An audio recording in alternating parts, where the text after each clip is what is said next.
lunch and break time. I know that you said the roof will be used, for free time, and I assume that means break. And lunch. They can go out. Students can go out. Yeah, so for lunch they can go out, but I mean, I guess you just kind of have to trust that they're going to be physically distant and they're going to be wearing masks. And seniors can go out. Seniors will be able to go out during break. Yeah. You have to trust seniors. You have to trust students. You have to, at break, it's going to be the same situation as after school. If you think about it, students leave school, they're going to have to socially distance. At break, they'll be in, but at lunch they can go out if they want to, and hopefully they will socially distance and be sensible. The restaurants are going to make them socially distant. Sure, yeah. But I have always thought that students value going out for lunch, really do. And it's been part of our whatever. I'm glad we don't have lunchrooms because I think lunchrooms will now be impossible. We have, I think you put your finger on it, the size of our school, and we are now being more strict about numbers. So we're actually refusing more students than any school wants to. We have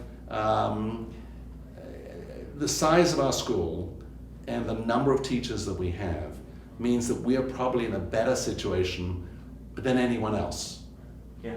But but we still have COVID. Yeah, it's still a reality, and it's still a reality. You have to be able to forget about it. I mean, you can never forget about it. Yeah, it's face shields. Awful. It's just awful. I mean, it's just awful. It's sad. Yeah, I feel badly for the seniors. Yes, we had a virtual graduation. It's not the same as real graduation. We will have a reunion for them because we didn't have a prom. We'll have a reunion for them when it's safe to do so. Oh boy, it's so sad. I want to go to extended absences because that's likely to be a major issue this year. Yes. And I assume that there'll be changes in attendance policies, right? So Totally. will attending, and I assume this is going to be yes. So will attending via Zoom count as being present in class if that student is on time? Completely. And parents have that option every day. Yeah. And you cannot take that option away.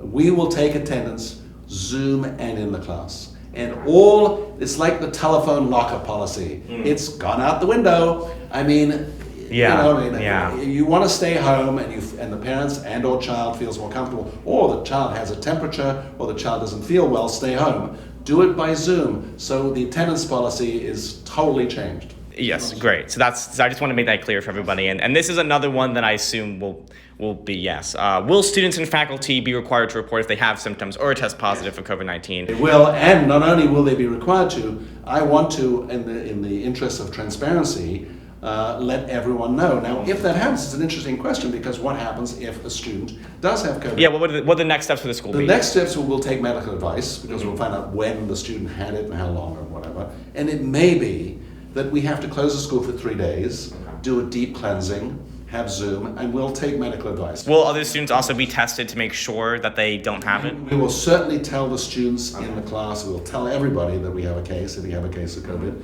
and it may be that we then would have to close if we have a case. Let's hope it doesn't happen, but Yeah, sure. God forbid, right? But it may happen. Yeah. And we would want to know from students if their parents have it. So, I mean, you at your age, yeah. are relatively... Well, I have antibodies, so I'm actually Really? good. Yeah, I had COVID, so. Could I have some of your antibodies, please? Gosh. And you probably didn't have it very badly. Yeah, I mean, I was, I just had like flu symptoms. My mom as well, so we were okay. But what changes to the school schedule, if any, are being made to acknowledge COVID risks? And well, there are changes. Orientation is totally different. Field trips are totally different. Field day probably won't happen. I mean, there's the aspirational part if they find whatever, but these days probably won't happen. On the other hand, I would encourage teachers on good days, if they want to take their kids. Let's say there's an English class in here. Yeah. I would encourage Miss Umansky, because we're in her room. She wants to take the kids to the park and sit around and talk 6 feet apart around an oak tree. Go to the oak tree. I mean, let's use Central Park. We're so close. Let's use Central Park. I would encourage teachers to be as imaginative as they can be. Use the roof. There'll probably be a sign up. You can be in this corner. You can be in this corner. Do everything they can to make it fun and to be sort of, alert to the opportunities that they may have in using the resources of the city, bearing in mind over our heads is the cloud of COVID. That's true. Always. And you mentioned the roof. So are there going to be classes that are assigned to go on the roof, or is this just going to be like, oh, when they're feeling like they want to go on the roof? We probably will leave it to begin with a sign-up basis. Okay. I could see the art teachers rushing up there, Yeah. but it probably will be a sign-up basis. At the moment, we haven't assigned people to the roof because of the weather. And so when it rains, obviously they won't be up there, and they'll just have to do it. So if you assign, if you assign to the roof, and it rains. And Yeah, it just kind of sucks. Yeah. So, by September, hopefully, it won't be as brutally hot as it is now. Yeah. And it's a big roof. It's really big. We're going to put up a 6-foot protected fence all the way around. And you probably saw downstairs the wood slat floors. You probably saw them downstairs. Yeah. So there's a fence all the way around. And there are 4 vents that come out the roof, and there'll be tables. We're putting tables on top of those vents, so you won't notice the vents as much. Very cunning. Yeah. We'll use it. We'll use every space. We've discovered spaces that we didn't think we had. And we're using every space available in order to make sure the 6th, 7th, and 8th grade can come without any question, always, all the time, and the 9th through 12th hopefully will be able to come pretty well all the time. I hope that 1 week out of 5 does not apply to the upper school. And going back to gym and art classes for like a second, since we sometimes may not have them because of the art, you probably will have because of the perspex. So with gym, since we may not have it sometimes, like what will happen in place of that? Will just be a study hall? Will kids go home early? It'll be a study hall in the gym. That's why those tables are there. And I hope the gym teachers will, up and move. The problem with gym and art is those and study halls are the times taken for the individual Jumpstart programs.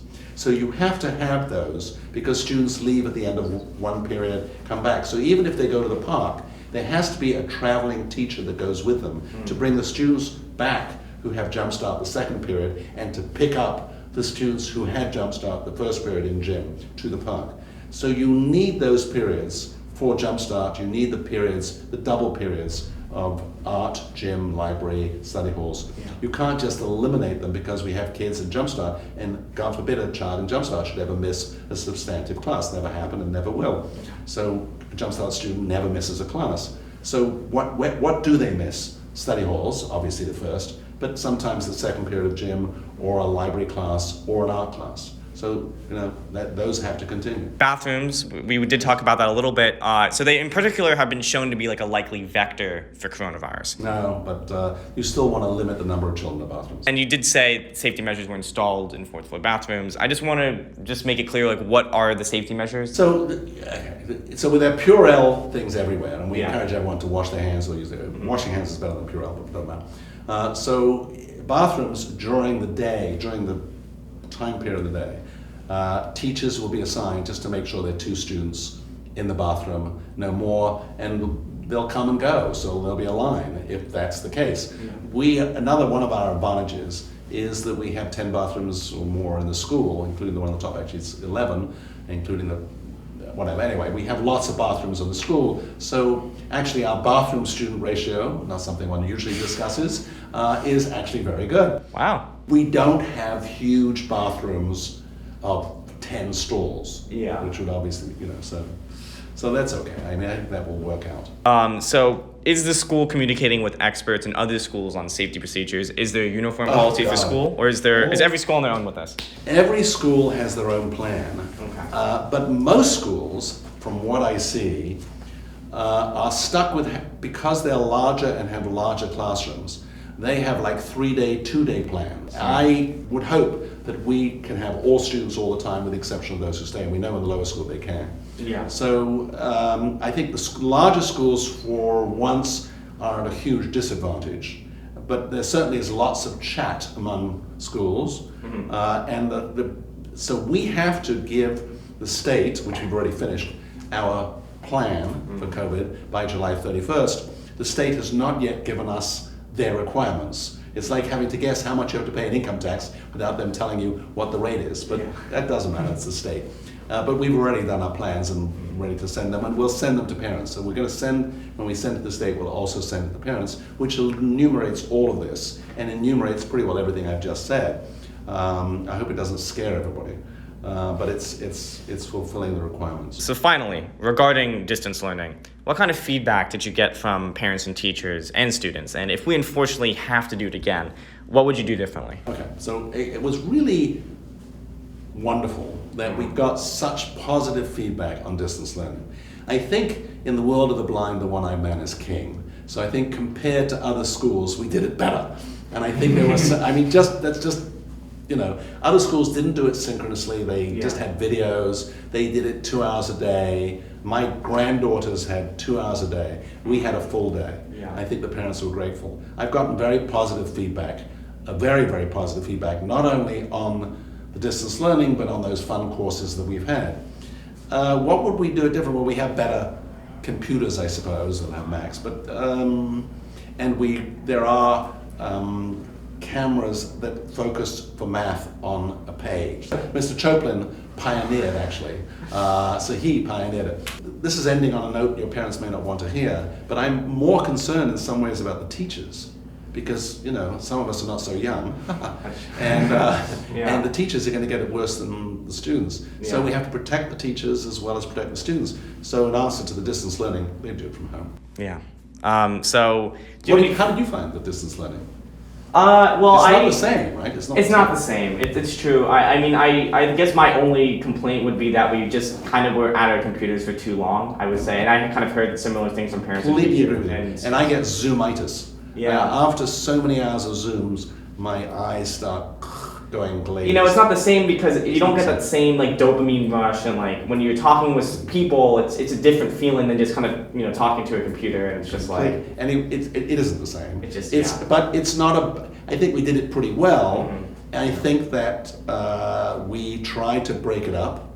What happened is, as we moved to April, May, we didn't stick to the 40-minute classes. And we said to teachers, you can shorten the classes by a few minutes just to give the children more of an opportunity to relax a little bit. Because to be non-stop Zoom from 8:30 to 3:15... It's tiring. Exhausting. That's kind of what I got. Near the end, I was just everything was just a zombie mode, You and everybody else. So we just said, you can shorten the class a bit. And I noticed that gym class was kind of okay, you can just go outside and, whatever. I noticed that they kind of... there's no question that you get Zoom-itis. Yeah, open houses will be conducted online. Yeah. Admissions probably... So you won't be having, visitors come in and look at the classes. Exactly. All of that stuff has to change. It's just the deal, isn't it? And exactly, and it's great because vaccine research is looking pretty good. We can only be hopeful and say that hopefully it's the beginning of 2021, but this would be the quickest it's ever been done. If this all comes to plan, it would be incredible. And you'd have one term, okay, we could live with that. But if you had the whole year, we'd all go crazy. We would. We would go crazy. Because part of the fun of being a headmaster or being a teacher is mixing with students. We didn't become teachers in order to talk into a camera. And wear surgical masks. And you don't become a student in order to look at a TV screen. Yeah. Everyone wants to be back, and this was a school quite known for hugging. You could see everyone hugging on the, we're a hugging school. That's the nickname. We're a hugging school, and that was so nice. Do you have any final thoughts and advice to the York community as New York opens up and life? I've done this my 52nd year of being head, and in 52 years, you have a series of problems, and there are disasters occur. A teacher suddenly gets sick and can't come in, something happens to this, something happens here. The only way to get through each problem for me is to know that there are going to be more problems that follow. And paradoxically, I find that comforting. Yeah. I know that whatever problem I solve, there are going to be other problems, so I shouldn't dwell too much on this problem because other problems are going to come down the pike. I'm old, my joints are going to hurt. One day, my joints are going to hurt. My knees, my elbows are going to hurt. Okay, one day I'm going to get a cold. If I think I'm not going to get a cold, I'm probably going to get some other disease. The fact that I get through each problem, I get through it knowing it's one in a series. So I shouldn't focus too much on this problem. I'm going to eventually get over it. Something else will come by and some other challenge will occur. On the other hand, who would play a video game if you were guaranteed to win? If you were always going to win a game, why play the game? So life is a series of challenges. I mean, being a headmaster was so easy, everyone would do it, right? If it was so easy, you wouldn't need me, actually. Yeah. If there were no problems, you wouldn't need me. Yeah. So life is a series of challenges, and the way to get through these challenges is to know that even when you get through them, there'll be other challenges. And to some extent, that's what keeps one going. That's the challenge to get through to the next challenge. And I find that bizarrely optimistic, which is a totally counterintuitive way of looking at life, but that's the way I look at it. Yeah. For good or for bad. I can see Mr. Chopin is totally flummoxed by what I just said. Positive existentialism. Yes, positive existentialism. Very much of an existentialist. I really believe in being authentic. Thank you for the thank you for the privilege of your time. Oh no, it's It was a really pleasure good. to talk to you. And you pretty much answered like 5 of my questions in the first like. But we all have the same questions. We do. We all have the same questions. Yeah. We're all, and we have been, Mr. Clark, Mr. Bike, and I have met virtually every day, brainstorming these questions non-stop since April. Yeah. And the terrain changes a little bit, but not that much, and still everything is in pencil. And you don't have a roadmap. I mean, you're just doing this. You are thrust out on the stage without a script. Yeah. You make the script, and you try and use the best script you can.